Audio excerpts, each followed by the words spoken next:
Spin facts all day. Anthony's like, nah, I got the better parlay. Argue about the spread, it's a fierce debate. But when it comes to Wildcats, they align their fate. Blitz the bookies where the knowledge reigns. Charlie and Anthony bring the heat like flames. Talking parlays, breaking down the games. Kentucky Wildcats, they beat the same drums. All right, guys, the Blitz is back. I'm Charlie Winkle here with Anthony Roberts and Josh Onan. It's Monday, March the 23rd, and we are down to the Sweet 16. The first 4 days of the NCAA tournament lived up to the hype. You know, I kind of thought last year's first weekend was a little bit of a disappointment, but this year it got back to what we expected to be, a lot of close games. We had a few upsets, a couple Cinderella stories that are still going on into the Sweet 16. We had buzzer beaters going in and out. We had buzzer beaters banking in, and number one seed goes down in the first weekend. A little bit of everything, and that's what you want in the first weekend of March Madness. That's what makes it the best 4 days in sports. The only bad part is that it goes by too quick, and now we're down to the last 15 games of the college basketball season, and the Cats are out. Kentucky eliminated yesterday by Iowa State, so we are sad. And there's a lot of years that when Kentucky loses, I kind of check out of the tournament. This year's not going to be one of those years. I think there's more talent and good teams across the board in college basketball than I've seen in a long time. So I'm looking forward to watching the good matchups this weekend, moving into the Final Four and see who wins it all. So I'm still locked into college basketball. Guys, what'd y'all think? Enjoyed it. Had a very good weekend betting. So I enjoyed it. No, it is. You know, I try to stay with the bigger teams from the conferences that I thought were better. Before the tournament, I talked to you, Charlie, and, you know, I thought the best conferences, of course, was the Big 12. And then I thought the SEC or the Big 10 was second right there. And I think that's about what it is. I thought the ACC was weak, and I think it's shown themselves to be weak. So I was looking for angles like that. You know, I don't believe the weak teams are as good as they used to be, and I think it showed. I won a lot of money that way. Maybe I was just on the right ones. I don't know. But then were the angles I looked at. But a lot of great basketball. Enjoyed watching it. I probably have watched more games this weekend than I have in a long time. As many know, you know, I'm a college football guy, number one, and I kind of fell away from college basketball a little bit after COVID, and with a lot of the star players back, and of course us doing this podcast and being involved, it was a fun weekend. And my Arizona marched on for my futures. Of course, I'm a Kentucky fan first, but an Arizona and Arkansas fan second, and then both of them marched on, and so I was happy with that. Last Tuesday, we had 6 days. We start the playing games. We had 6 days of basketball. Mm-hmm. And then now here we are on Monday watching a rerun of NASCAR on the TV. What are we doing? As we there is nothing on tonight. The Goodyear Stage 2 here. Desperately waiting for Thursday to come. So yeah, it's kind of rough to just, you know, now we're all jonesing for more basketball after just binge watching for 6 days straight. I know some people that are really good friends of mine that love NASCAR, and I know if you're into it, you're into it. I've tried. You're not into this right here? I cannot do car racing, period. Any of it. Indy, NASCAR, can't do it, period. No way. Jordan's dominating right now if we want to start talking NASCAR. It's the most boring sport. But I guess if you like it, you like it. Oh, and if you're into it, it's just not my thing. It's March. We're going to talk basketball. At some point, I'm going to change this channel, too, because... Look at them go. Look at the cars go. That athletic ability. I'm not sure I can deal with that either.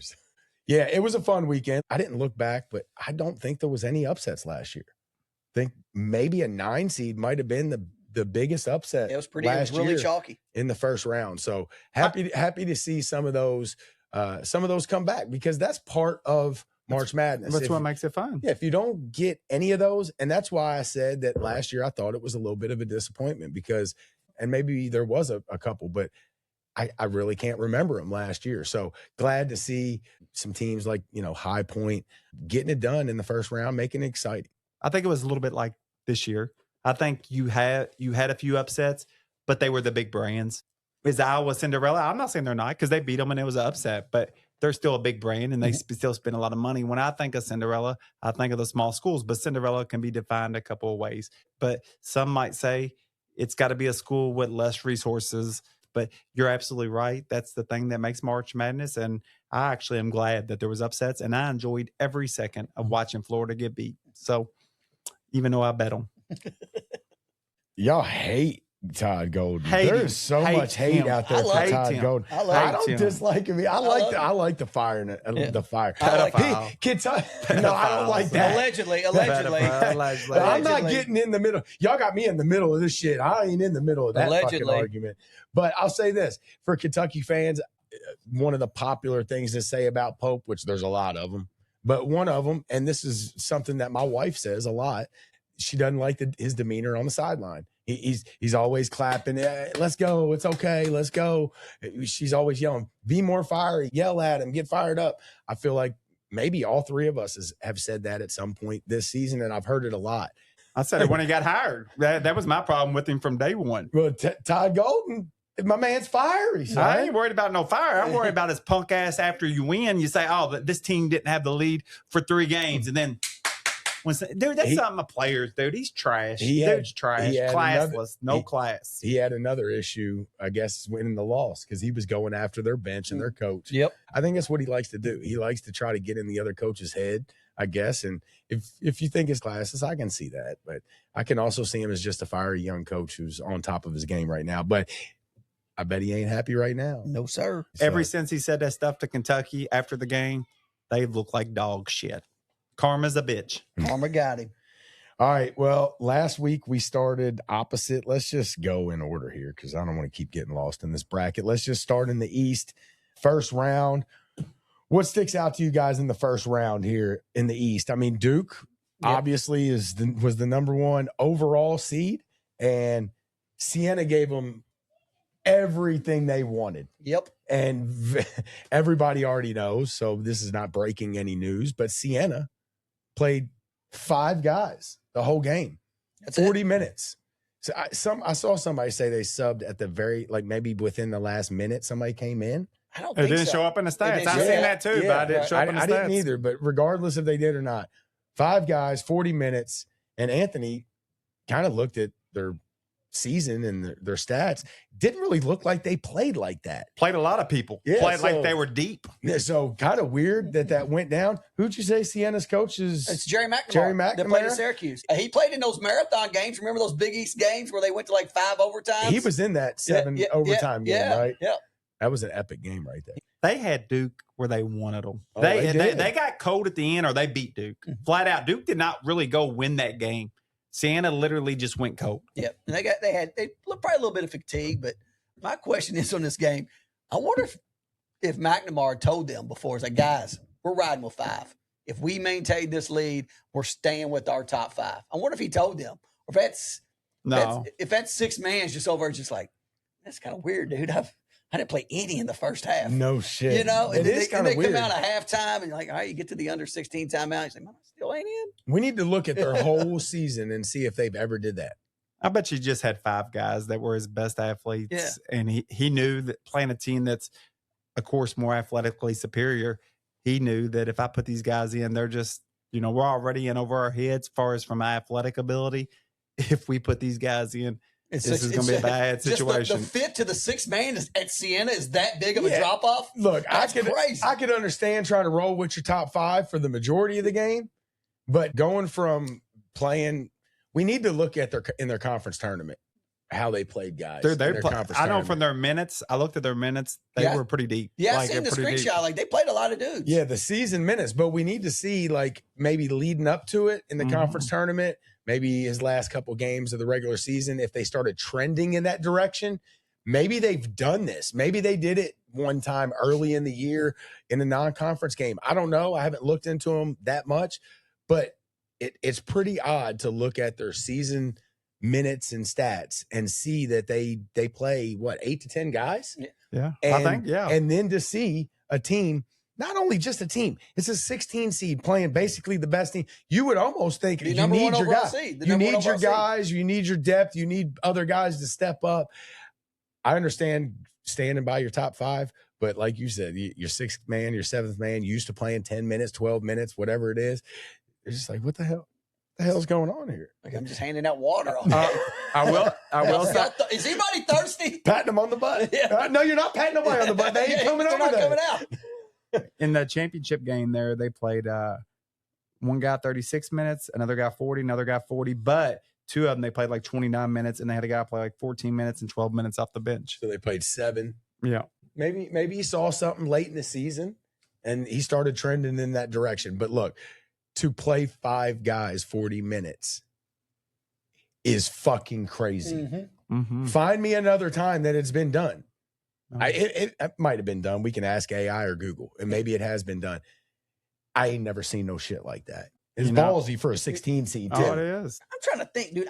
I'm trying to think if I've seen it before. And I think if we've seen it before, it was probably like a 15 or a 16 seed trying to do what Siena did. Well, Siena got the lead early, and I think they just, didn't want to come off from it. I want to know if it's ever been done. Hey, all our stat checkers, let us know. They gave them all they wanted, though. Duke pulled it out.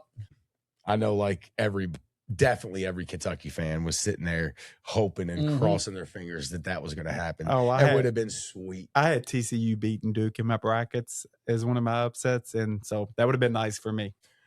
All right, what else in that bracket? Anything else stick out? I mean, it was kind of chalky after that. Ohio State TCU game. That was the first 8-9 game. And that was the first game of the tournament, yes. right? And that was a good game. TCU had a big lead in that game. Yeah, well, the game kind of went opposite of what traditionally those two teams do. Right. No, they do. So, Ohio State's a team that don't have a lot of depth. TCU's a team that, likes to run and wear you down. So the theory on that was, Ohio State would be up and TCU would wear them down at the end.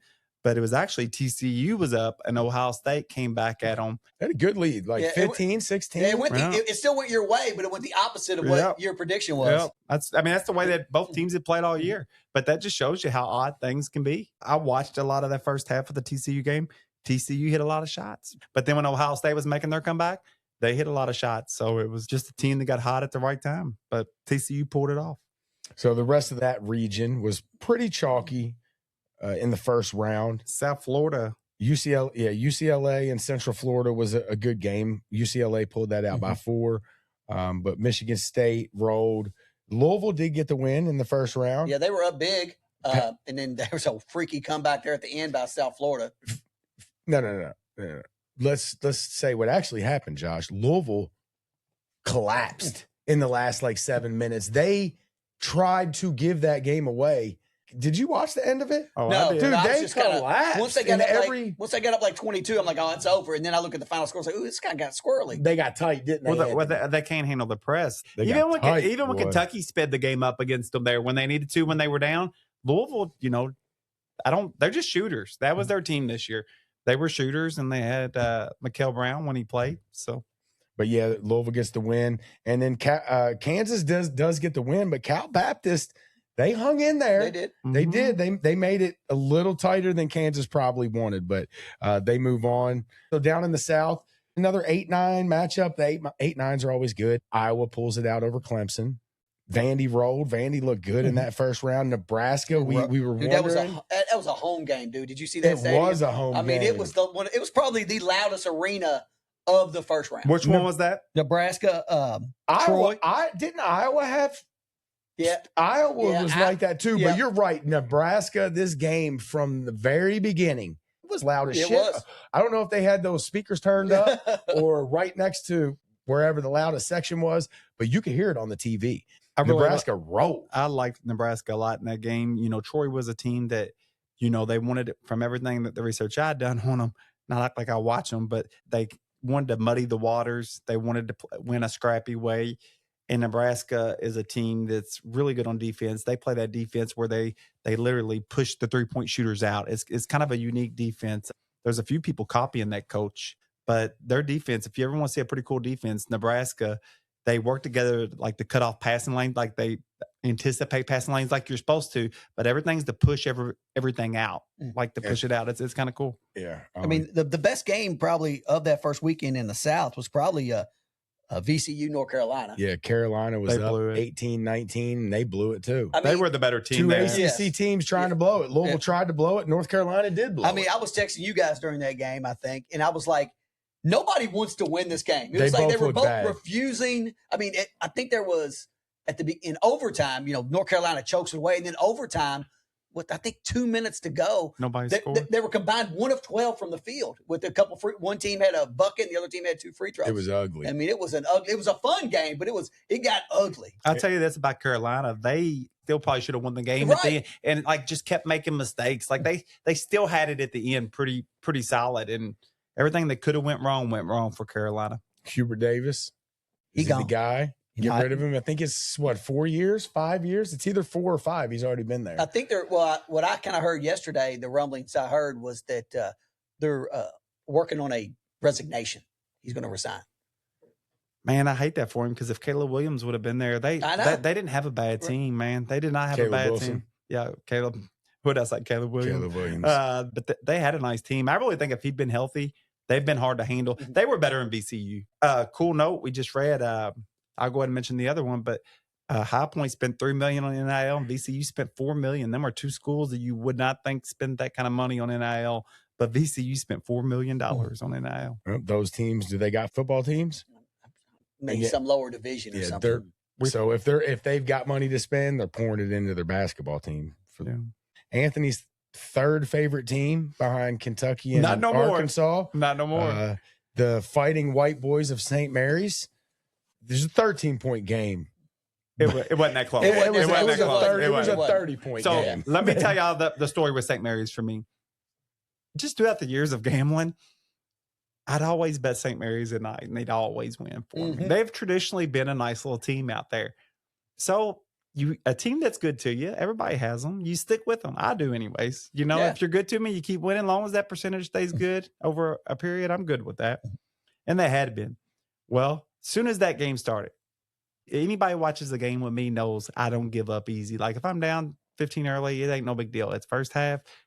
I really don't get nervous yet. And if I'm up 15, I don't take it for granted. It's just a lot of basketball left. 5 minutes into the game, I was totally out of character. I knew I was beat. Like the eye test. St. Mary's had nobody to handle the pressure. Texas A&M was putting so much pressure on the ball. St. Mary's was almost scared of the pressure. These kids were like they were 16-year-olds from Holy Cross High School. They were very young looking. I do think they were without catching strays in the pod. The age of the kids. The age of the kids. They look so young. Yeah. And I will say they hit some threes early to like kind of stay with them for a second. They were holding up threes. I'm thinking this is a middle school team. They look bad. Yeah. And I'll tell you, as that game was going on, of course, Kentucky fans we're getting ready to play Santa Clara in the first round. And the only thing we know about Santa Clara is they played Gonzaga and St. Mary's. And they're only good wins, and it was both against St. Mary's. So as I'm watching this unfold, I'm thinking Kentucky better destroy Santa Clara. We'll get to that here in a little bit. I'm sure you already know how it went down, but that's what I was thinking. I can't believe St. Mary's is this bad, and we were giving Santa Clara props for these 2 wins that I don't know if they was worth shit. Yeah. I will say this. St. Mary's is usually always the second best team in that conference, and they weren't this year. They were the third best team behind Santa Carla. It's Santa Carla. Santa Carla. We'll get to them. They were bad. Vampires. They were worse than St. Mary's. St. Mary's, as bad as they look. Oh yeah, Santa Clara is even worse. Now St. Mary's, they were without their star. I think he had diarrhea.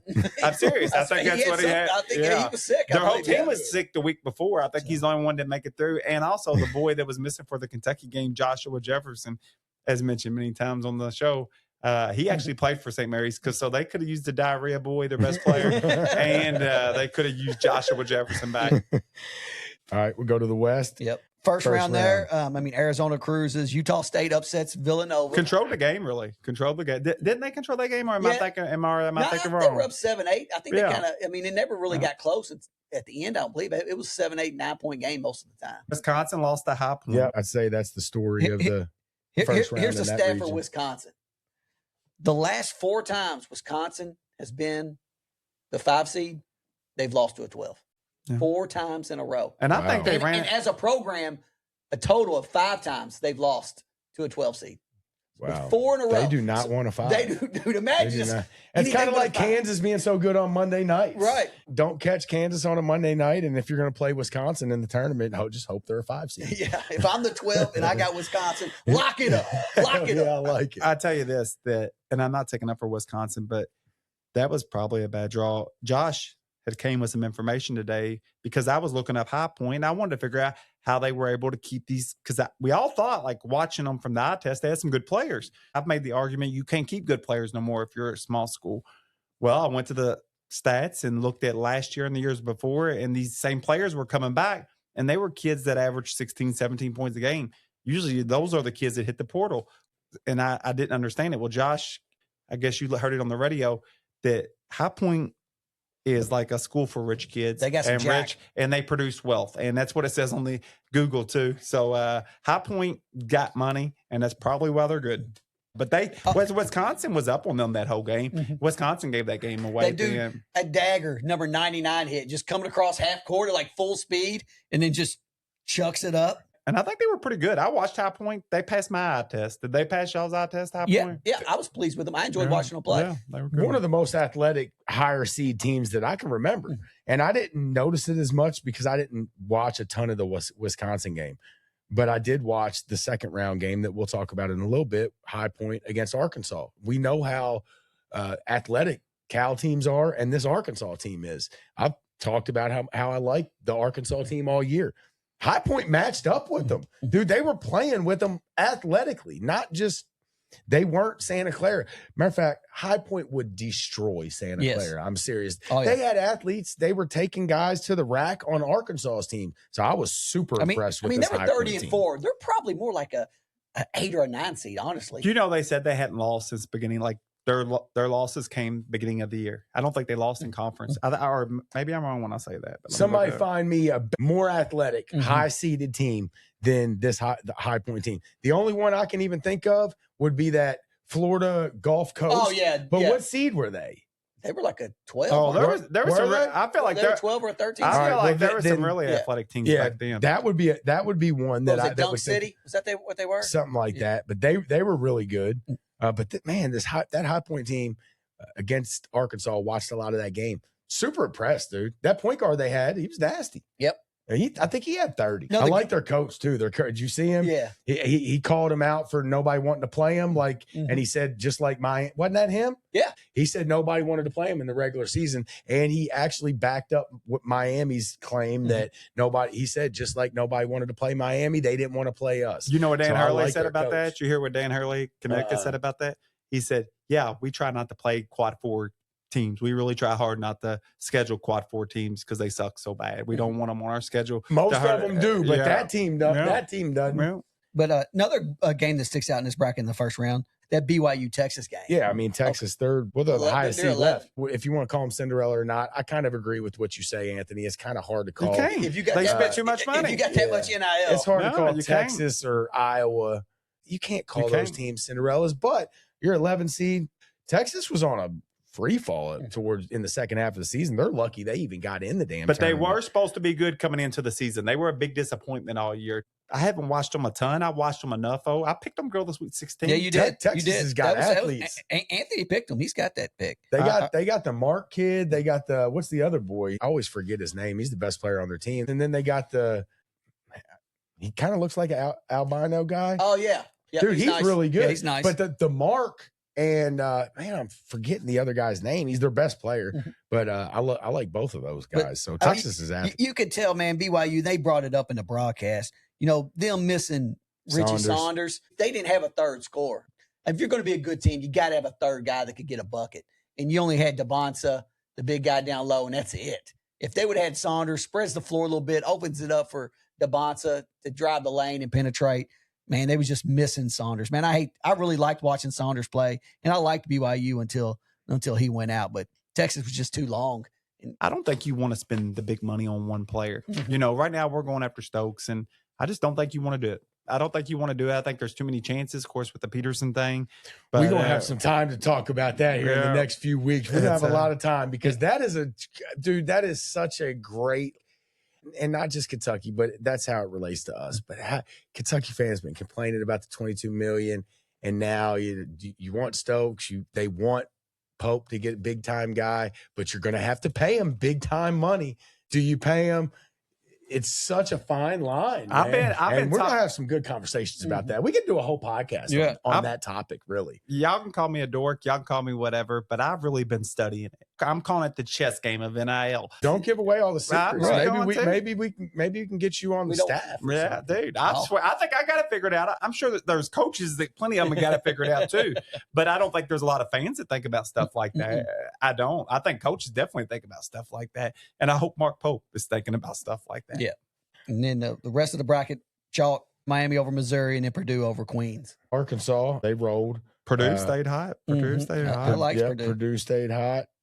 Texas and High Point kind of blew that up a little bit there in the first round. So I was glad to see it, man. If there was a 3 seed getting beat, Gonzaga seems like the right one to get beat.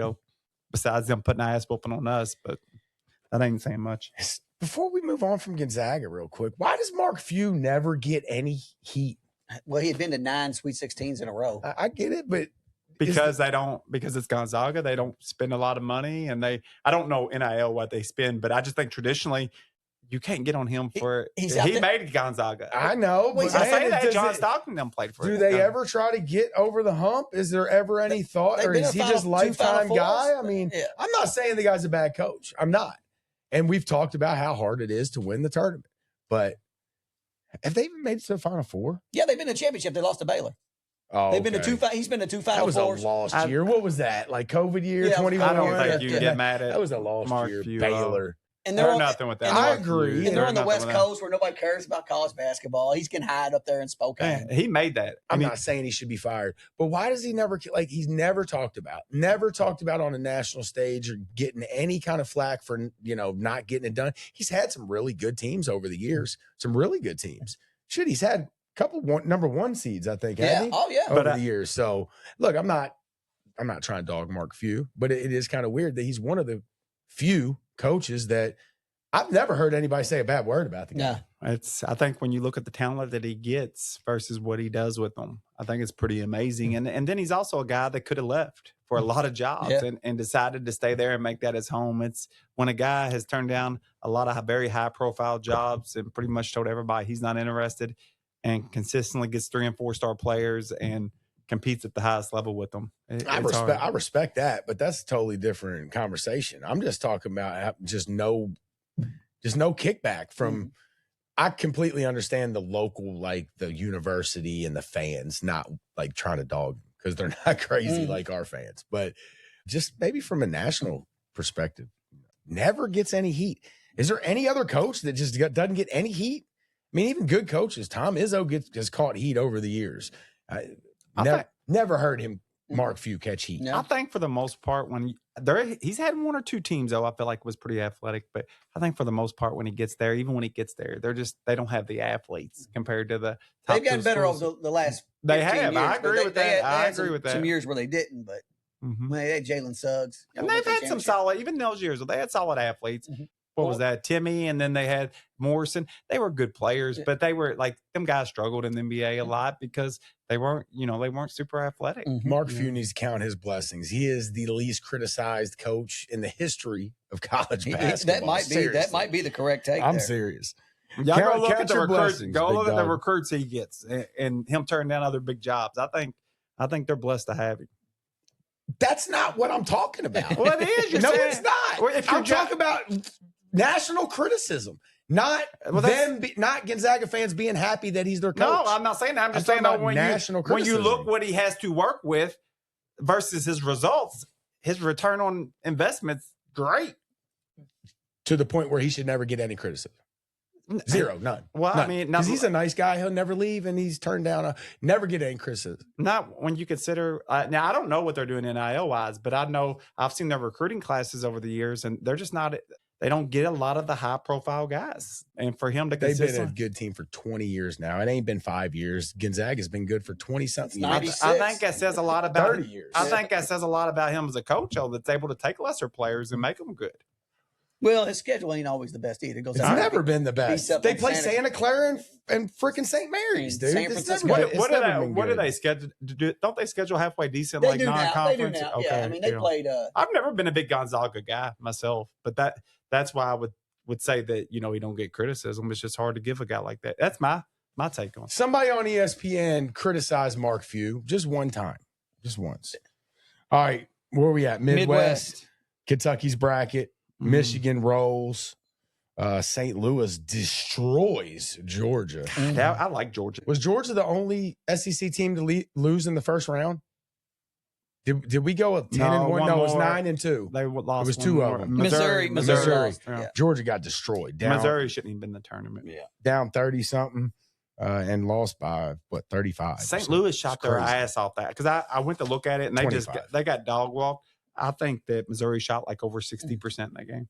Texas and Alabama both rolled, looked really good in the first round. Tennessee, same way. Virginia, not, Wright State didn't give them too much trouble. And Iowa State rolled. I mean, there was one good game in the first round of this region, and it was the best game of the whole first round. Yeah, it was. And that was the Kentucky game. No doubt. Like I said earlier, I was at this point going into this game, I'm fully convinced Kentucky should win this game by 15 or 20 without even seeing Santa Clara play because of what I saw from St. Mary's. But 5 minutes into this game, I was right where Anthony was at in the St. Mary's game thinking, dude, they cannot hang with us. No. They had no athletes. It was very obvious to me that I would have played the defense you were talking about earlier, stretching them out. I'd have been playing nothing but defense on the perimeter, pushing everybody out as far as I can and making them beat us inside the three-point line. We continually gave up open threes like we've done all year and act like we don't know that this is a shooting game these days. And there were a bunch of white boys that didn't have any. They had nobody. They had the mahi. That number 8. Mahi. You know the what I'm fish. talking about? Yeah. The number 8. Anytime he got the ball, I was just happy that he had the ball. All he did, and no offense to Diabate, because I'm a fan of Diabate, but we all know what his offense is, right? Kind of muscles his way to the basket, either puts his head down and dribbles or most likely turns his back, tries to back him down. Every player they had that got the ball inside the three-point line, that was their offense. They weren't trying to cross anybody over or take anybody off the dribble. It was so obvious to me. And look, Mark Pope is smarter than me. Why are we not guarding the three-point line and nothing but the three-point line? We knew that was their goal. Everybody said Kentucky doesn't guard the three well, and Santa Clara shoots the three. And they didn't even shoot well. No. But I would have kept the pressure on that all game. I would have forced them to take us off the dribble. And normally I would say force teams to beat you on the outside. Don't give them easy twos, easy looks. I was completely opposite in this game. Make them drive to the basket. When they were driving to the basket and trying to do this little 3-4 foot runners and turnarounds, usually when we do that, I'm like, yes, I love those shots. When they were doing that, I was like, yes, I love those shots because they can't make them. They could not. They were bad. So I think we actually kind of played into their favor, and that's what made this game as tight as it was. I think Kentucky should have destroyed this team. Should've. I think High Point would have destroyed this team. Yep. Because they would have took them off the dribble every time. But look, that's my take on the game. Kentucky got the win. Of course, we got saved at the end by a buzzer beater. Almost a half-court shot by Holloway. To push it to OT. Yeah, it was pretty wild. They had a shot with 2.5 seconds left and 2.4. No timeout, quick inbound. Anthony, there was a game we talked about a week ago. What game was that where they inbounded the ball and it was like 6 seconds? They didn't even get a shot off, and we were criticizing them. Yeah, I remember for inbounding right in front of them and having to go horizontal before they went up court. It took too long. It was in one of the tournaments. Yeah, and it was probably the SEC tournament too. Yeah, was it Georgia? I don't know. I can't remember, but Kentucky played it perfectly. Who inbounded? Chandler? Yeah, I think Chandler threw it into Oway. Got it quick. And the thing about Oway was he was moving in the right direction. Yeah. If he'd have been moving horizontally with the baseline, he'd have had no time to get turned and get going up. The way he got it, and I know there's been talk about the time and all that shit. I've watched it a few times. I didn't see anything. He didn't call a timeout, dude. He didn't call a timeout. It was too late. Yeah, did you see I'm not even talking about that. Did you see the video? He had his arms crossed. So he didn't call timeout. And then we throw the ball in, and then now he's trying to call timeout. This is what kills me with that.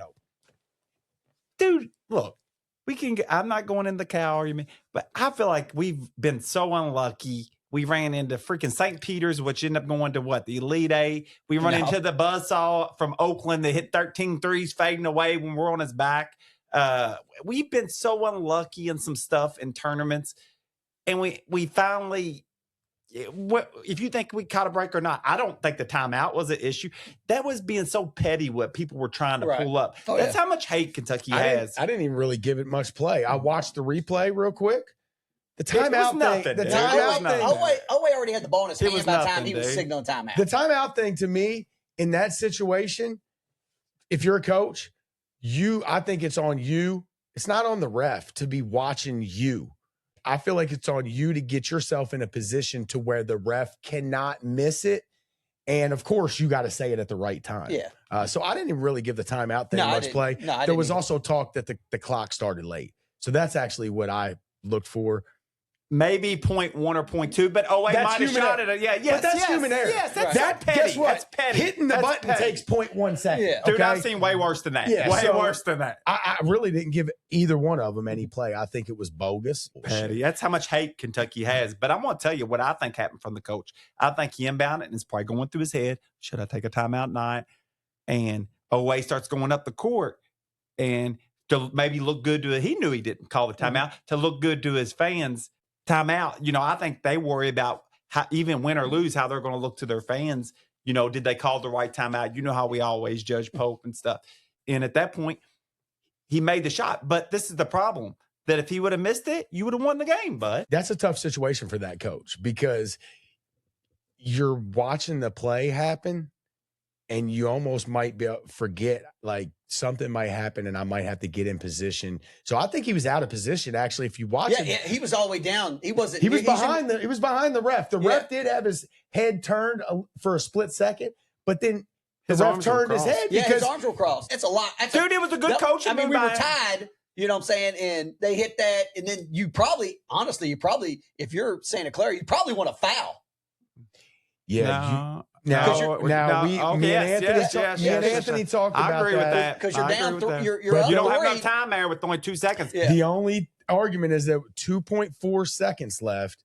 That there's a chance that maybe as soon as Oway catches the ball, he could just throw it up at that point. And then you foul him as he's shooting. 2 seconds, I wouldn't do it. Anybody gets near me with 2 seconds, I'm going to throw a shot at him. Well, I think if you go back and look, whoever was defending would have been like face guarding and in a good position as soon as Oway caught the ball. There would have been a chance to maybe slap him across the arm.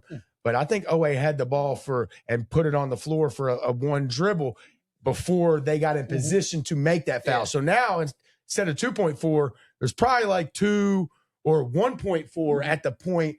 Now you're getting real risky if you go in. So I think at 2.4, it's hard to do it at all. I think but if you're face guarding them, and as soon as he inbounds, you're right there. You might be able to do it. But 2.4, man, that is risky because there's always a chance that he just throws something up and they give him 3 free throws.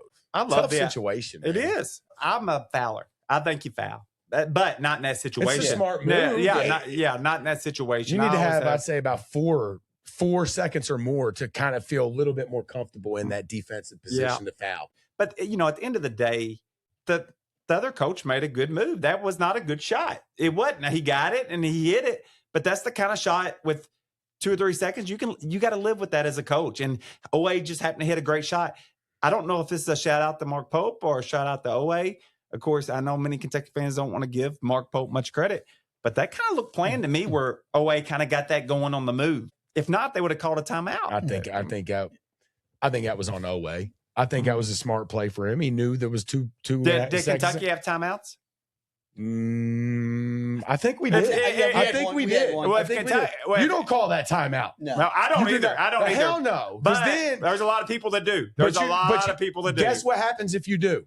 You let them set up. Then they give a chance for somebody to be standing right in front of Oway's face or Aberdeen. And then when they inbound the ball, they're right there, foul, and then now you're shooting 2. 90% of coaches call timeout there. I agree with me and you're on the same page. I agree. Terrible decision to foul right there, or to call that timeout right there. Cal used to do it all the time, let them play, and he took a lot of flack for it.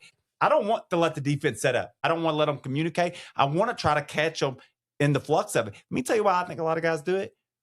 Because they get nervous and scared. They want time to relax and think about it instead of just playing it out. That coach actually made the right call by letting it play out.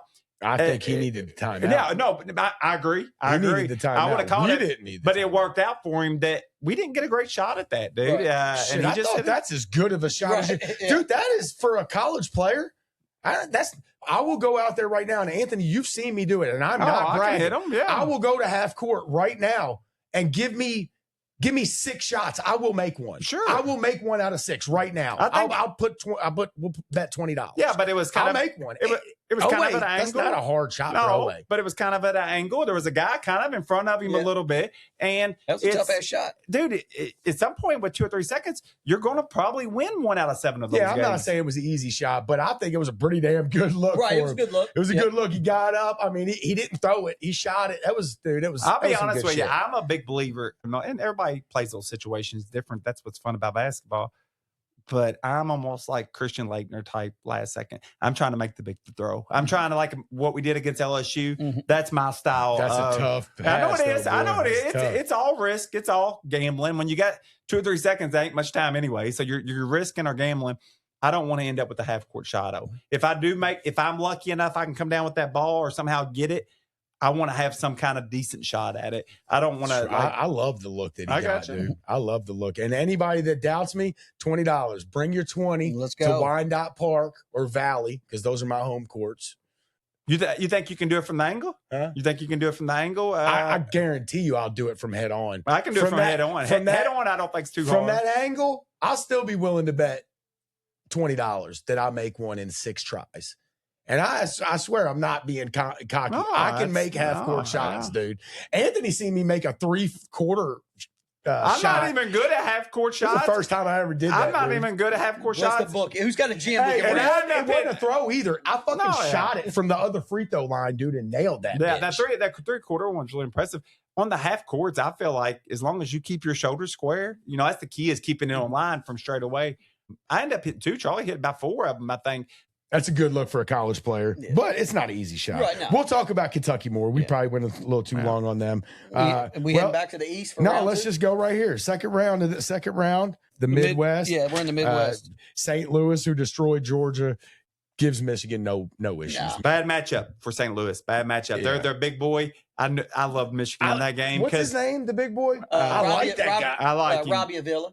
No, Oh, you're talking about the glasses. St. Louis guy? No, I'm talking about Michigan. Mara. Yeah. Dude's good. Yeah, oh, Dude's yeah. good. Well, he's tall. He's tall and good. But he's good, He's though. good. Barkley and then was joking that he just kind of hangs out down there around the rim. They say that's Michigan's Achilles heel if they can get the big guys away from the basket because that guy literally hangs out around the rim and just tries to block everything around the rim.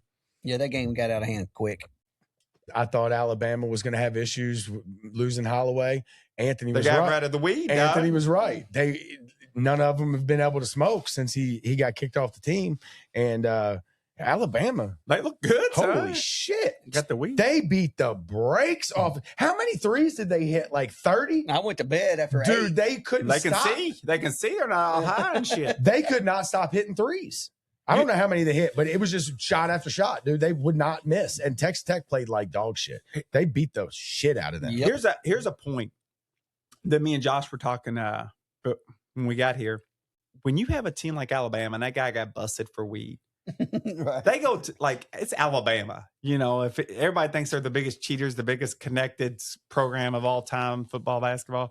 If you're a local cop or you're going to go to somebody in Alabama, you have a connection there. I'm like, hey man, one of your star basketball players, we think they got a couple pounds of weed. Like that gets covered up. That gets covered up at any major big school. They must have wanted that to happen. Maybe they thought the guy was a cancer. Maybe they thought, It was crazy timing. Hey, as crazy as this sounds, maybe they just thought that maybe their team had a weed problem or something.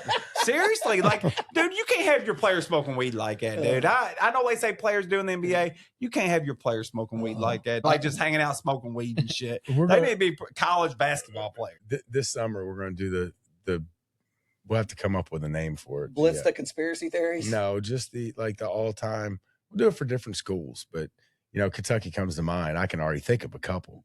The all highest team. The all-weed team. Yes, I can already think of a couple. I'm not going to give any spoilers because we're going to do that this summer. I like that. I don't Kentucky know. hemp, baby. We'll call it something. 19 threes by Alabama. Do they win it all without the weed?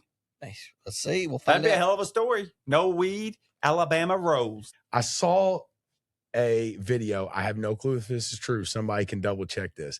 They said in Alabama, I guess their Laws are stricter. at some capacity, like you can sell marijuana. But you got to pay a tax. You got to pay a tax. It would have cost him like for the amount of weed he had, I want to say it was like $63. Yeah. So the word is he could have paid $63 to the government or the state of Alabama, and he would have been fine. I need to know if You that's might be true. right. I heard the same thing. I need to know I if just that's know true. like when you go south, it's kind of like the Bible Belt thing. It does usually It's get stricter, a lot stricter. But a I'm lot telling you, I stricter. heard Okay. it, of course, is just a video I heard on the internet. It could be completely false, but there is a chance that if he would have just paid $63.27, Let me he ask, might still be playing. let me ask you a question. You got a guy, Or they might have lost because he's still playing right Yeah. now. you got a guy that he's a high scorer. At least a $500,000 $1 million guy today in today's NIL. What the hell's he doing messing around selling bags of weed? You think he dude? got set up? Maybe you're right. Maybe it's a conspiracy, and they wanted him off the team. They set him up. He didn't even have the weed. He don't even smoke weed. I mean, it's almost like the Michael Vick thing. You're making more money than anybody you probably have ever known, and you're selling little bags of weed and stuff. God bless. All right, so Then we had Tennessee, Virginia. yeah, it was a tight game, Yeah. good game. I didn't really watch a whole lot of that game. It was boring. Tennessee Yeah. kind of controlled it, Yeah, like they didn't did. pull away, but kind of Yeah. controlled the game. Virginia really never could make a run. I really liked Virginia, but I was wrong on them.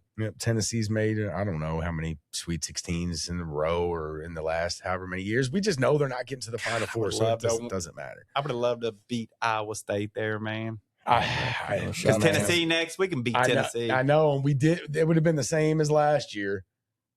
Sweet 16 matchup against Tennessee after we had already beat them twice. I don't know if I really wanted that, but I would have took that for a Sweet 16 game. I want to get to the Sweet 16, but I would have loved that matchup. I think Tennessee's a weak Sweet 16 team. I like Tennessee. I don't think they're bad, but I think they're kind of getting at their max point at some point. they're not great, and they won't make it to a Final Four. We already know that. If Iowa State will beat them, and if they get Jefferson back, they'll definitely beat them. Iowa State will kill them.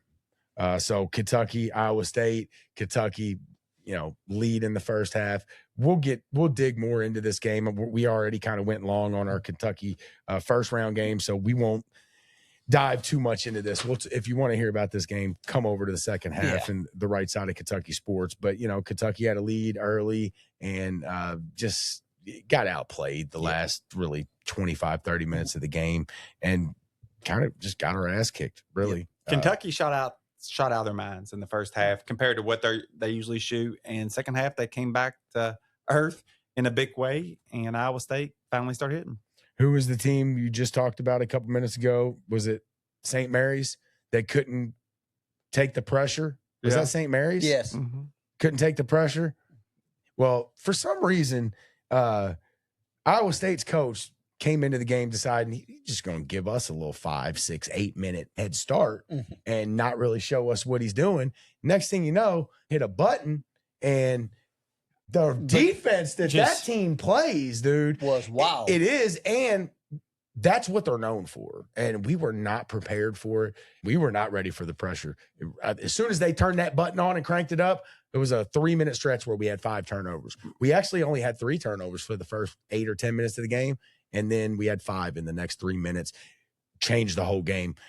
I love the type of defense and physicality that they play with. Although, can we get some calls? Yeah. Owe, look, I love Owe, and we'll talk about him later too. He didn't play his greatest game. Again, filled up the stat sheet. But, dude, he is getting hacked every time he goes to the damn rim.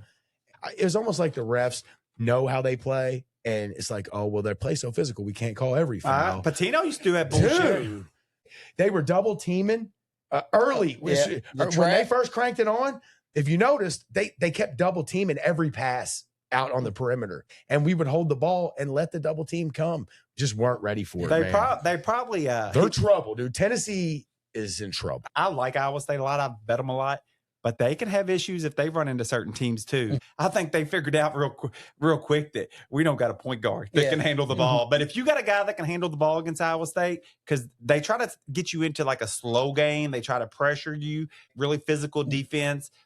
But if you get a team that can run and, get them behind and a point guard that can attack that pressure, I have seen Iowa State have some games where they flop too. Iowa State either beat you by a lot, I feel like, or they struggle in games they shouldn't. But they beat teams more than they struggle. Yeah, I've seen them play like that, and I don't know if it was just how good they were or, maybe Pope getting out-coached. But that was one of the more impressive defensive performances that I've seen. That team is impressive on the defensive end. I think not having a point guard, it's easy to defend us. I never seen a world where we could beat them in a half-court game. Our half-court offense sucks. Well, we stop putting ourselves in a position where we dribble across half-court and then stop. Oh, I agree. Let's go. How about let's go get as many possessions? We talked about this shit in football with teams that might be outmatched. You know what you do? You try to get as many possessions as you can. But that's what we should have been doing in this basketball season, late in the season, definitely in that game. Oh, we're better gun. I'm not saying force shots, take bad shots, but get as many shots up as you can. If you can run. That's when this Kentucky team was at its best. Yeah. When we had teams that would run against us, we had a chance. Teams that wouldn't let us get out in transition. We have guys that get out in transition. OA, Aberdeen. Neither one of them are superstar shooters, but they can get out in transitions. They're athletes. And at the end of the day, we shot our asses off in the first half. The only thing that kept them in that game the first half, I know I sent you guys a message, was free throws. They had like 13 more points than us on free throws in the first half. I think we only shot 2. Yeah. Did we only shoot 2 or make 2? I think we only shot 2 in the first half. I can't make comment on it because I listened to the first half on the radio. Yeah, I give them the first 8 to 10 minutes because they weren't playing that defense. Yeah, they took. But in that last 10 minutes or 8 minutes, whatever it was, they had more than 2 fouls or enough to give us more than 2 free throws. I'll tell you that. It's probably a positive for coaches. You're known to be like that, and refs probably do think like we can't call every single foul. So advantage Iowa State. maybe that coach is smart enough to know like you don't do it right away. You let the referees kind of like the referees kind of set there. Yeah. There's a chess game there, maybe. That was a good move. All right, let's go up to. We're going back up to the west. Yeah, I mean, let's go reverse. Yeah, where we at? West. Arizona, Utah State. Arizona cruised. Yeah, Arizona. Then you had High Point, Arkansas. Great game. Yep. Arkansas finished well in the last minute or two, but that game was in doubt with 2 minutes left. Yeah, your white boy, 99, he took 2 quick rush threes. Of course, if he hits them, he's a hero, but he missed them both. And their point guard fouled out there at the end too. I forgot how much time was left, but he fouled out, which hurt him. He had I think he had 30. So just super impressed with High Point, and I'll be anxious to see what they got next year. See who wants to play them. Maybe if they get a non-conference game early in the year, it'd be fun to watch because I will be watching out for that High Point team. It might be the only team like that I've ever tried to watch early in the year because they are super athletic. Wonder how many of them guys are coming back. See how much they get paid. Yeah, depends what year they're in too. Yep. Texas beats Gonzaga. The Texas aforementioned Mark Few that does not get any criticism out west, getting beat by an 11 seed Texas. No big deal. No, just let him roll. He's good. Yeah. 3 seed beat by 11. No big deal. Purdue keeps rolling. I like Purdue, man. I really like them. Yeah. So we got a Arizona Arkansas matchup. Cal gets to the Sweet 16. And Texas and Purdue. Back to the South where the drama. We'll start with the Vandy Nebraska game. What I think is probably the second best game of the tournament so far, behind that Kentucky game. I could tell 7 minutes into this game, I told my son, this is going to be a barn burner. This game's going to come right down to the end. If you watch the first half, Nebraska would get a little lead. They were up by 5, 6, 7. Vanderbilt would just come back strong. I mean, those two teams were playing high-level ball early in the game, and it came right down to it. That was the one with the in-and-out buzzer beater, right? Yep, off the backboard. He couldn't hold it. I watched that whole game. And then rattled in and out, too. I mean, that thing was all but in and popped out. I didn't see that shot. I watched that game, but I watched almost the whole game, but I missed the very end of it there. I mean, I put a video out. I mean, they should have got at least 1.5 because it went in. Was it went really? in and it came out. I mean, it was in. It was all but in. Crazy ending. That would have won the game too. I wouldn't have covered the no, 1.5. It would not have covered. I had a -2. I had a -2. So Nebraska not only gets their first win, but they are moving to the Sweet 16. They're a solid team, but they are a team that they can have off nights. And when they do, they look very normal. VCU didn't play much better than they did to beat North Carolina, and Illinois destroyed them. Yep. Illinois got a good team. Yep. They're decent. It's going to be a good little matchup here. Houston rolls Texas A&M. So a little Houston, Illinois matchup. And then the big news, the biggest news probably of the tournament, Florida, the first #1 to go down. Anthony's happy. I think their guard play finally caught up with them. They beat that team 9 times out of 10, but guess what? It was the 10th time today, baby. They had 13 points with like 6 minutes left in the first half. I didn't really watch much of the first half. I'd like to know what. I guess they were just cold. Did either one of y'all watch the first half? It was a bad matchup for Florida. Yeah, but 13 points in about 13 minutes to start that game. I was a very physical team, and Florida's able to punk a lot of people because of their front court. And they did. You can't punk Iowa. I was like hard nosed. That's how they beat a lot of SEC schools. Is they're just so physical and they're so big down low. They out rebound you. I don't even think the rebound. It was really close. It was normally like I seen a stat today. Normally Florida, they'll get 11 more offensive rebounds or something a game. I can't remember the actual stat, but I think Iowa actually got 1 more offensive rebound. It was just one of them situations. Perfect storm. You have a team that is a bad matchup for you, and sometimes they can beat you. I think Florida was a superior team. Yeah, and Chinyenlu, he was in foul trouble in the second half, and then Lee. I don't know what the hell he was doing at the end. But why did they give him the ball at the end? That's probably what you do to Lee. How much time get was physical left? with him. 6? Yeah, 6. All right, so I don't even mind getting him the ball moving up court, but they've got to have some action coming, a handoff for a 3 to somebody. I don't know. Maybe if he gets a wide open 3, I'm good with it. He's going full speed. Into traffic where everybody's in the middle. Yeah. He's a shooter. And he tries to throw a horrible. He gets caught underneath the basket. He did get caught. He wasn't going to get a shot up. Right. So, I mean, I know it was a bad pass, but he was, if he'd have shot it, he was getting I think he thought that guy was going to come and and the guy didn't. He didn't. He didn't commit to him. I'm maybe getting him the ball and getting him up court. But I'm getting the ball out of his hands. Yeah, I'm probably getting it, to be honest. I'm probably getting it to one of my 3 big guys. Right. Yeah. They can all shoot. Let them. I don't know. I mean, it was enough time where he could have got it over and made probably 1 pass. He did get basically to the rim, but didn't work out. And Todd Golden, Anthony's boy, he's out. No repeat for the young buck. A new champion. Yes or no question. Todd Golden, coach of Florida next year. Yeah. I think so. Yeah. Why wouldn't you? Hey, North Carolina might open up. Kansas might open up. They both might open up. I think he's in Florida. I'm going to say no. Okay. I think if he would have won another national title, I think it'd been 100% no. I do think there's a chance now. That's the argument I make. I think when you win 2 titles somewhere, you're working on legacy.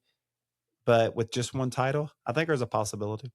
But I think that's a pretty good job down there. Yeah, it is. He could be waiting 1 more year and waiting for another blue blood job to possibly open up. I think a lot of these coaches used to be. I think they felt like they needed to be at the big schools to win. I think these coaches feel like they can win from anywhere. They now. can if you get the money. Yeah, you can win from anywhere. But I still think the thought of being the next great North Carolina head coach or the next great Kentucky or Kansas or Duke head coach, I do still think that means something to these guys. So I don't disagree. I mean, Florida is a good job. Oh, yeah. And, yeah, you can obviously win there. And you can obviously win in a lot of other places like Iowa, Nebraska, Illinois, Houston, Arizona, Arkansas, Texas, Purdue, Michigan. I mean, we can win. But I still think that being the coach of Iowa or even Florida is not the same as a North Carolina or Kansas. But I tell you the great thing about them other jobs that I think coaches are getting smarter about. No pressure.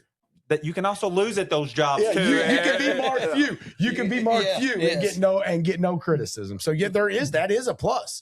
Like I think, if you ain't ready for the pressure of one of those top 4 jobs, then you're just not made for that job. But I don't know why you want it. Less pressure, less stress. And people already got enough stress. So we got a Iowa-Nebraska matchup in the Sweet 16, and they have already played. They played twice, 1-1, split it. I think Nebraska get them. And then the last one, Duke Plays much better than they did in the first round, and they take care of TCU. Yeah. I thought TCU was going to put up a better fight too. Well, they did. They was tied with like 10 minutes to go. Right. Yeah. They fell off. They did. Oh, big time. They fell off. Yeah. Jamie Dixon got the technical. Lost by 23. They got some bad calls. They didn't score many points in that game. I think Jamie Dixon was not happy. I'd like to hear him behind closed doors what he really thought about. Jamie Dixon's a 9-seed coach, a second round exit type of coach. That's what he is. No hate for Jamie Dixon. That's just what I see when I think of Jamie Dixon. I think 9-seed out in the second round. Right. I've always kind of liked him though for some reason. Louisville does win in the first round, but Michigan State in the second round and couldn't do enough. Yeah. I really didn't watch a ton of this game. I was at one of my son's baseball games, but Michigan State held a pretty good lead most of the game. Every time Louisville would try to fight back, Cohen Carr would just get a dunk, or they were just bigger, more athletic, just a better basketball Michigan State almost got the backdoor cover because Louisville got me by half a point the game before, and I was the only one that had them at 4.5. Everybody else had them at 3.5 or 4, which would have been a push or a win. Yes, I bet Louisville, idiot, and it cost me. Probably a monster day because I had a good day. But the next game, they're winning. I had Michigan State. I said, okay, I got this. Like Michigan State a lot. They're covering the whole game. Louisville almost gets a backdoor cover, and they had a 3-point shot with like 2 or 3 seconds to go to get the backdoor cover. You talk about mad. Louisville missed 2 free throws to cover with like 2 seconds to go in the other game. Oh my God, I would have been so mad. Surprised you touched that game after as mad as you were about I'm gonna tell you how bad that one was. So I told you I had a really good day, and that was like the difference between a monster day. So everybody else had them at 3.5 or 4. 4 had been a push. I had them at 4.5. Minus one, like 104. That lets you know they were really close to moving to -4, which would have been a push for me. Wrong timing on my bet. Yep. The best matchup of the second round in that region, Pitino and St. Johns kind of controlled most of this game. Yeah, they kind of felt, Yep. Kansas came back in the last 3 or 4 minutes. Yeah, they went St. Johns shit the bed. I know y'all seen what happened at the end, right? With all the fouls. Yes. Did you see it, Anthony? Yep. Perfect coaching by Bill Self. Mm-hmm. If the only thing I'll say is I think the last foul that they committed, they let them get a little bit too far because that last inbound, they got to inbound it on the sideline. Mm-hmm. The first 2 or 3 that they committed, they did it quick. So they kept having to inbound from the baseline. Yeah. The only mistake I'll say is that on that last one, it was a little too late, but they made them burn 1.5 to 2 seconds, 3 or 4 times. Yep. Took it down to 3 seconds, 3.5 seconds. I thought it was perfect timing. Yep. I was on live when that happened. People were asking, why are they doing this? I mean, you're burning 1 or 2 seconds every time, and they have to inbound the ball again. Mm-hmm. Chance of a tip ball, a steal, throwing it away, anything can happen. So perfect coaching by Bill Self, and then inbound right to the basket by the white boy for a game. It was a buzzer beater, right? Yeah, buzzer beater layup. Patino was the genius. But I'm gonna show you how close you are from being. Self was the genius. That was perfect. But they were know who got scored on? Was it Well, Peterson didn't rotate down or something. Right, they pulled him out. The play pulled him out. The play pulled he should have attacked. Was he not the one? He wasn't the one. That's what everybody's giving Pitino credit for. That he drew up a nice play that drew the big man out. He was not guarding the guy going to the basket. I don't think Peterson. I don't think so. Okay, because maybe I'm wrong. They said it took the shot blocker away, but that's why we got to be careful as fans, in my opinion, to say a coach is good or bad just because they won or lost the game. Because Pitino is really close to being a bad coach blowing a lead like that, and that play makes him a great coach, and everybody's singing his praises. But that's one play don't make the difference, but to fans it does, because I'm telling you, after the game, Pitino, they're calling him the best coach of all time. Some people are. Did you hear the guy who made the shot? His name's Dylan Darling. He was 0 for 4 from the field. Yeah, I've seen that. Yeah, and then they was it Tracy Wolfson? Is that her name? She was interviewing after the game. She's like, "What was Coach saying to you in the huddle, before the last game or before the last plays?" And he's like, he was probably yelling at me like he normally does. And you can see the players like Bryce Hopkins. I see laughing behind him when he said it. He played good. Bryce Hopkins played good. Yeah, he hit that big 3 on the wing. Yeah, he did. Yep. Got developed.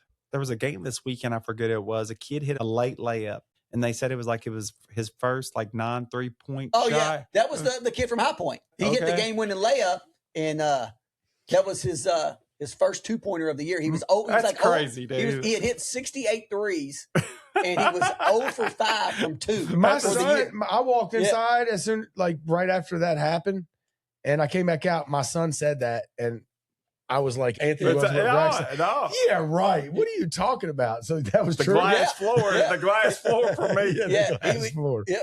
The same, the dude who hit the dart, from almost half court real quick from High Point, number 99. Yeah, that was his first 2-pointer of the year, gave him the win. That's great. That seems unbelievable. I'm with you. I would have called bullshit too. So now we got a Duke St. John's matchup and Michigan State and Uconn. That's all of them, right? Yeah. Let's pick them. I know we still got our brackets next week. Try to bring your bracket in or get you a screenshot of yours. We'll go through and look and see who's winning out of us three on our picks that we made last week. But let's repick them. Let's repick the Sweet 16 as it stands right now. Who y'all like? St. John's, Duke. St. John's and Duke. I'm going with St. John's. Me too. They are not a great shooting team, but I think Ricky P is on top of the world right now, dude. He is back. My man is living it up right now, and I'm rolling with him, dude. I don't think Duke's got enough depth. I'm taking the Crypt Keeper. I know who Anthony's taking. Duke, son. I was going to take the other one, but after listening to that sick bullshit, God, we love a man that freaking flips us off. That's Kentucky fans. Oh, my goodness. Here we go. You're taking Duke? Fuck yeah. You just talked me into it. That's weak. Michigan State and UConn. I'm up in the air on this one. Me too. But I hate Dan Hurley so much. I'm taking Michigan State because I hate Dan Hurley. I told y'all 2-3 weeks ago what was going to happen. UConn end up a top 2 or 3 seed, end up playing in their backyard. They did. They were in Philly or something. I remember you saying it. They cruised to the Sweet 16, and here they are. It's not a easy matchup or anything, but I knew this is where they were. It's not a hard matchup for them. UConn. As much as I hate it, I'm going to take UConn. I will not be cheering for them. I will be cheering for Michigan State, but something's telling me that UConn's going to win this. I think UConn out physical to UCLA. That was UCLA's Achilles heel. They had a good offense, but they did not like physical basketball. And I feel like UConn was able to come in, and not that they're a crazy physical team, but they were more physical in UCLA, and I think it showed in that game. I don't think you'll be more physical at Michigan State. That the guards that hit those big threes from deep for UConn, fears will be all over them. Michigan State's a really good defensive team. I'll take Michigan State. Are we going to go ahead and pick St. John or our next matchup to go to the Final Four? Yeah, that's cool. So stay in the East. I would have St. John's and UConn, and I'm going St. John's.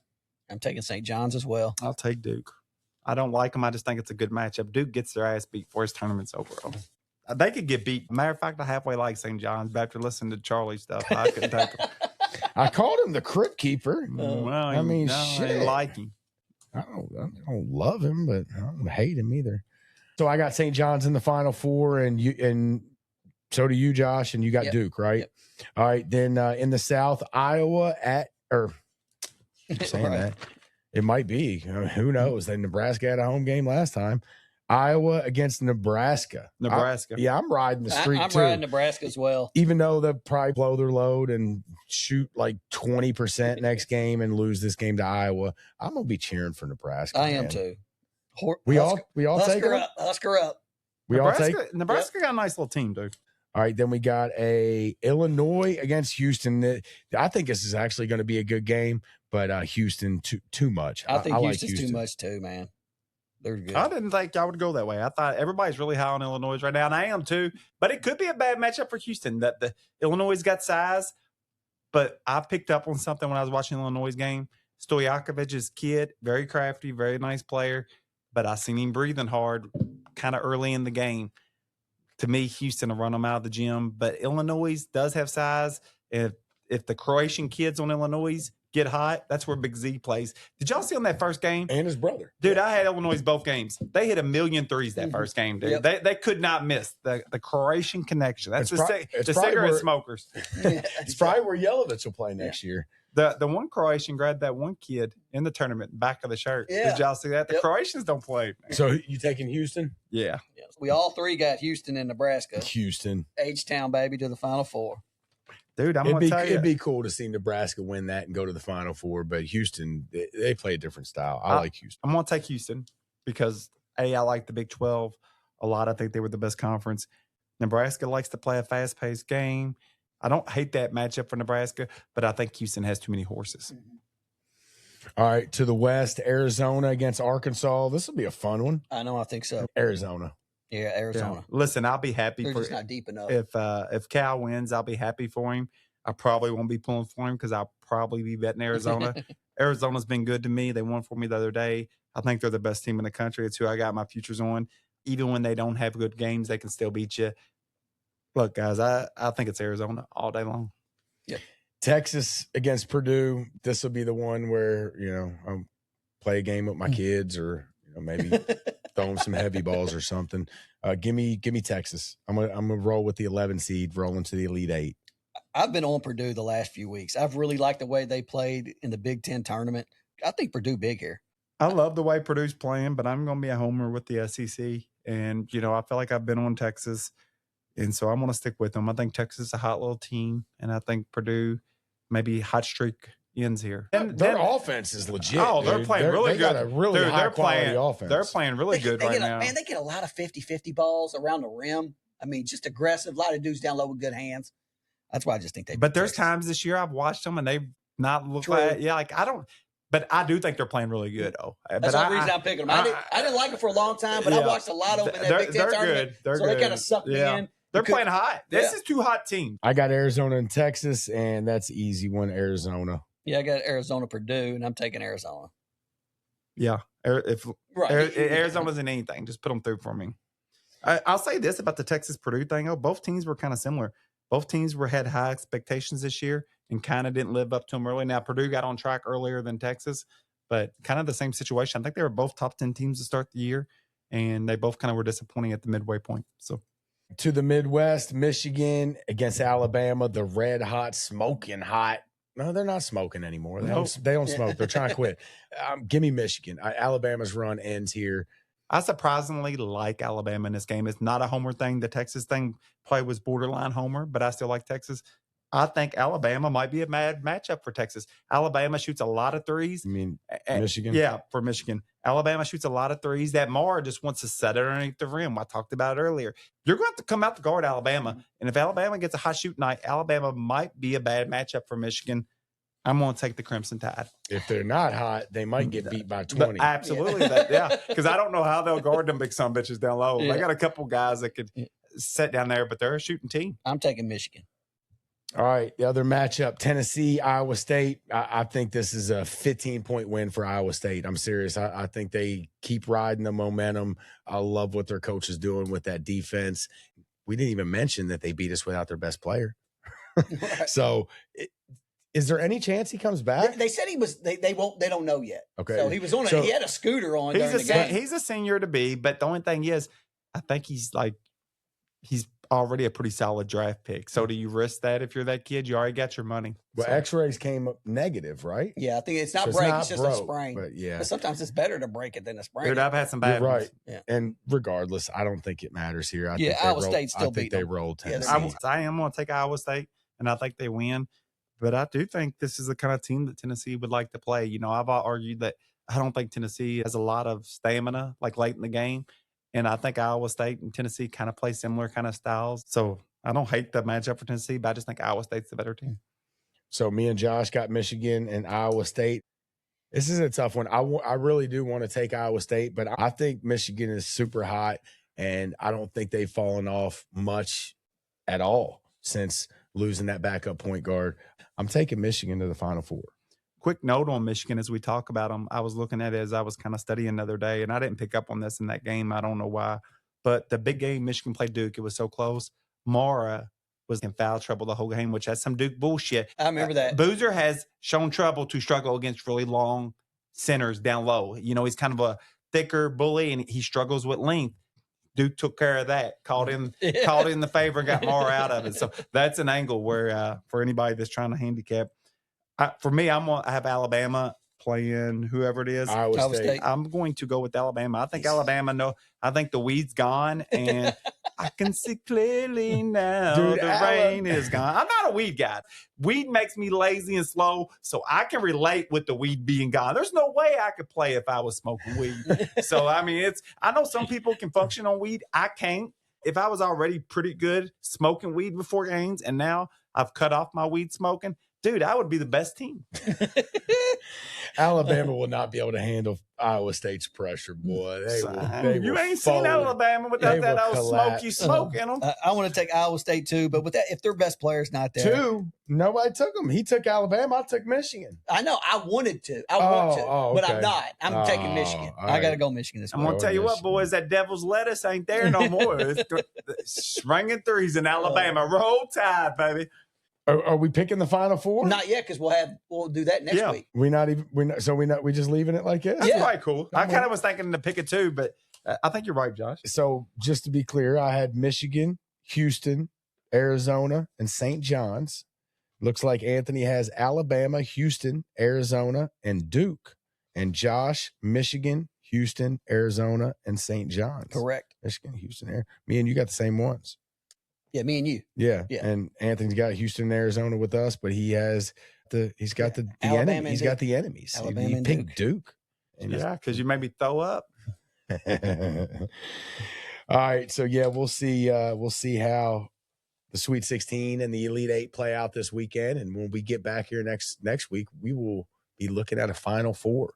And we'll only have 3 games left, so we'll be even more depressed. Did we miss anything from the first round? I don't think so. We missed anything? I think we hit on everything, right? Yeah. Florida's out. Todd Golden, see ya. Anthony's so happy. Yep. The only other thing that I did want to mention, guys, the Blitz the Bookie Bracket Challenge. If you are in it, thank you for participating. Right now, we have 2 people tied for first place after the first weekend. 160, 170 people. Actually, it's a pretty good turnout. 163. So Jody H1's pick. Shout out Jody. Our man Jody is tied for first place with S. Shepard's picks, and I think that's one of Anthony's buddies. Sean right? Shepard. Yep, Sean Shepard. So Jody Howe, Sean Shepard, tied for first. Still a lot to go, but you're looking good, guys. For the 3 guys that you are looking at right here, we probably should have stayed out of this bracket. I'm leading the pack here in 61st place. Anthony is coming up in second out of us 3 and 133rd, and Josh out of 170 people, he's in 145th. Yeah. So we pick long shots. I pick long shots. No, I'm not a chalk player. I thought I was, but look at my ass, 145th. I'm in 61st, but basically we're all pulling up the ass end. Yeah. We suck. We're done. We suck. Well, we got y'all in here. There's actually a pretty cool thing in this, if you can find it. I'm not sure where it's at. There's a tab on here where you can click on your name, and then you can click on each team that's left, and it will lay out, if this team wins, here's your percentage of finishing in first. It'll be like 2.6%, and then it'll tell you exactly what you need. So you need Houston to win, you need Arizona to only make it to the Final Four, and you need such and such team to not make it to the Final Four. It's pretty cool. And you can click on each team left, and it'll change your percentage and tell you exactly what you need to finish in first place. My Aunt Becky, when she used to do the sheets and keep them up smoking cigarettes, she never did that shit. I'd ask her about it. She said, "Oh, you're doing all right." I want to know. So here it is. You go to forecast right here. There's a forecast tab. If I click Duke, it'll tell me I got a 0% chance. This first person, Joseph Zazar, 15% chance. You click on it, says he needs Duke to win it, Arizona to not reach the national championship, and Purdue to not reach the national championship, and he'll win it. So it's pretty cool if you want to kind of look at what your chances are. Let me ask you a question. My best chance is 3%. If Houston wins, if my champion wins, I still only have a 3% chance because I need like 3 other things to happen. How bad? Like, what's going to happen with our brains? I mean, I remember like looking at a bracket when I was a kid, and I would have to analyze things and figure that out. Yeah. Seriously, what's going to happen to the human mind? I absolutely hate it. I do. I think the human brain, the ability to think and critically think in like on the fly, real life situations, I think it's going to be lost. I really do. Depending on how you look at it, because you can use the internet for a lot of good things to expand your mind. No, you can, but I think there's I get it. I think there's AI. Who's going to win this game? Or who's the best team? AI. What is this? What is that? I think it makes people not think. I mean, I feel like I always try to think outside the box where I'm thinking, and I see so many people anymore, and they're just so like. Anthony tries to outthink AI. Fuck yes, he says fuck Chat GPT. Chat fucking ANT. The fucking what was that lumberjack? I always think of Paul Bunyan when he went up against the guy with the gas saw. He did it with the fucking axe, baby. Paul Bunyan and his blue ox. Yeah, he went up against the train and the chainsaw. Someone filled out the bracket, and they called my wife, and they're like, "I got my bracket ready.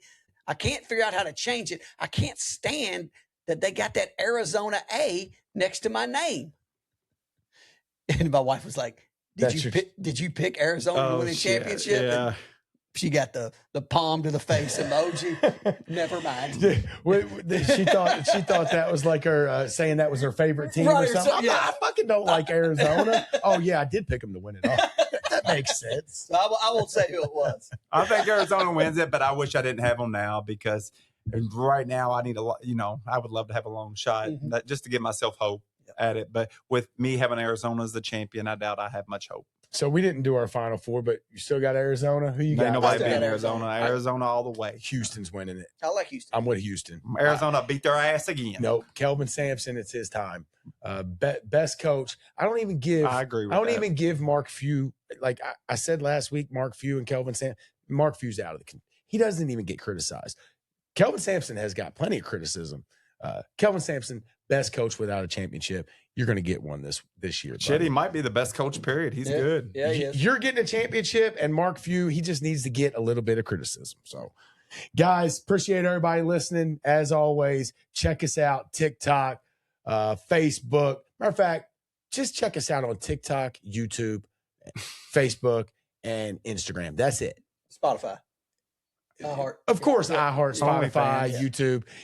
TikTok for sure. Look, TikTok's where we're doing most of our stuff. And look, if you're a YouTube person, please go on the YouTube. We've been doing this. We've got almost 4,000 followers on TikTok. We've got like 242 subscribers on YouTube. Yeah. Go on YouTube and hit the subscribe button. It does not cost you anything. Just hit the subscribe button. And if you're listening to this on iHeart or Spotify, you can watch it. You can see our ugly mugs. Hey, it's free. I know what the problem is. A lot of people don't have YouTube accounts. It's free to set up a YouTube account, guys. It takes like probably 60 seconds. I know that's why a lot of people don't do it, because you don't have a YouTube account, so you can't subscribe when you don't have a YouTube account. It's not hard. It's free, and it would help us out a lot. Yeah, it takes like 1 minute. It's basically anything else. Put your name, probably email. Send your credit card. Credit card, Social Security, all that stuff. Just put it in there real quick and just hit the subscribe button. That's all you need. Guys, appreciate everybody listening. Check out the second half of the show. I always forget. I've been forgetting to say that. Make sure you tune in. We're coming right back on the second half, the right side of Kentucky sports, with some more Kentucky talk. Check it out. Appreciate y'all. Blitz the bookie. Let's roll. He's got to pee.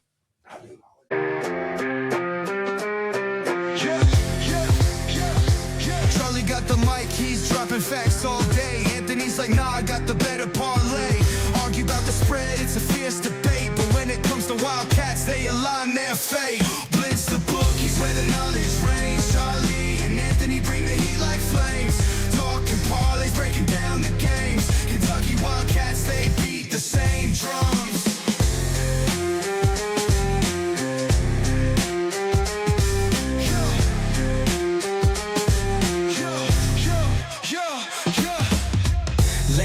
Hustle deals on the line. Charlie Scassy's gonna make you shine. Anthony's heart where the numbers combine. Put your cash down, ride the incline. Blitz the bookies where the knowledge reigns. Charlie and Anthony bring the heat like flames. Talking parlays, breaking down the games. Kentucky Wildcats, they beat the same drums. From the tip off to the final play, they grind. Mike's on fire, bets on their minds. Arguing odds till the last rewind. Blue and white, it's a bond you'll find. The bookies where the knowledge reigns. Charlie and Anthony bring the heat like flames. Talking parlays, breaking down the games. Kentucky Wildcats, they beat the same drums.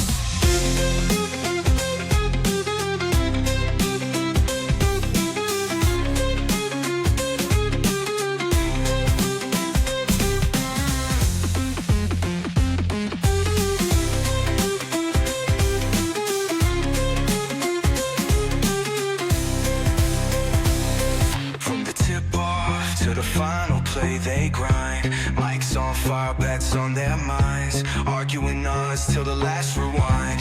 Blue and white, it's a bond you'll find. Bond you'll find. Blitz the bookies where the knowledge reigns. Charlie and Anthony bring the heat like flames. Talking parlays, breaking down the games. Kentucky Wildcats, they beat the same drum.